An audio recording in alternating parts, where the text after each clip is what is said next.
South east Ukraine के जापोरेजिया में मौजूद न्यूक्लियर पावर प्लांट में अचानक आग लग गई। ये प्लांट पूरे यूरोप का सबसे बड़ा न्यूक्लियर पावर प्लांट है। इसलिए इस खबर ने न सिर्फ यूक्रेन में बल्कि रूस, बेलारूस, पोलैंड, रोमानिया और मोल्डोवा समेत कई यूरोपियन देशों में अफरा तफरी मचा दी। अगर कोई त्रासदी होती तो उसका असर कहां तक होता, इसका ठीक ठीक अंदाजा लगाना मुश्किल है। लेकिन इसकी आंच में कई देश आते, ये बात लगभग तय थी।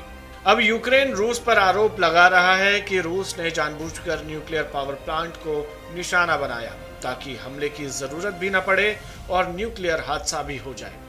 वहीं रूस ने भी इसके लिए यूक्रेन पर लापरवाही का आरोप लगाया है। ज़ैपोरिज़िया भले ही यूक्रेन का हिस्सा हो, पर अब ये रूस के कब्जे में है। 2022 में जब से जंग शुरू हुई तब से रूस इस शहर को निशाने पर लिए था और जब रूस का इस शहर पर कब्जा हुआ कई देशों के कान खड़े हो गए। वहीं जब ज़ैपोरिज़िया न्यूक्लियर पावर प्लांट में आग लगी तो यूक्रेनी राष्ट्रपति वोलोदिमीर ज़ेलेंस्की ने वीडियो डालकर इसके सबूत देने की कोशिश की। जिस वक्त प्लांट में आग लगी उस वक्त प्लांट में संयुक्त राष्ट्र की अंतर्राष्ट्रीय परमाणु ऊर्जा संस्था यानी कि IAEA के कर्मचारी भी मौजूद थे। उन्होंने दोनों देशों को संयम बरतने की सलाह दी। हालांकि कोई बड़ा हादसा होता उसके पहले बात संभाल ली गई। दरअसल बीते दिनों 2.5 साल की इस जंग में पहली बार ऐसा हुआ कि यूक्रेन ने रूस को लड़ाई में पानी मांगने पर मजबूर कर दिया। यूक्रेन की सेना रूस के कुर्स्क इलाके तक पहुंच गई, जो कि रूस की सीमा से 30 किलोमीटर अंदर है। यूक्रेन के तकरीबन 1000 सैनिकों ने 20 बख्तरबंद गाड़ियों और 11 टैंकों के जरिए इस पलटवार की कार्रवाई को अंजाम दिया। रूस में घुसते ही यूक्रेनी सैनिकों ने 11 सैन्य वाहनों को निशाना बनाया।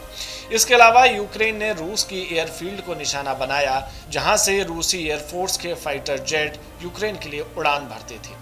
वहीं इस मामले पर यूक्रेनी राष्ट्रपति वोलोदिमीर ज़ेलेंस्की ने लिखा कि हमारी सेना जंग को रूस की जमीन पर लेकर जाने में कामयाब रही। उन्होंने साबित कर दिया कि वे हमलावरों पर जरूरी दबाव डालने में सक्षम हैं। यूक्रेन युद्ध में ऐसा कमबैक करेगा, इसकी उम्मीद किसी को नहीं थी। इसके पहले यूक्रेन ने AI ड्रोन्स और IT कंपनियों के जरिए रूसी सेना की नाक में दम कर दिया था, जिसमें ड्रोन बारूद लेकर जाते थे और सैन्य ठिकाने पर जाकर फट जाते थे। इनसे पार पाना रूस के लिए पहले ही मुश्किल था और अब यूक्रेन की सेना रूस की जमीन पर उतर आई है। देखना होगा कि 2.5 साल से चली आ रही ये जंग कब तक और चलती है।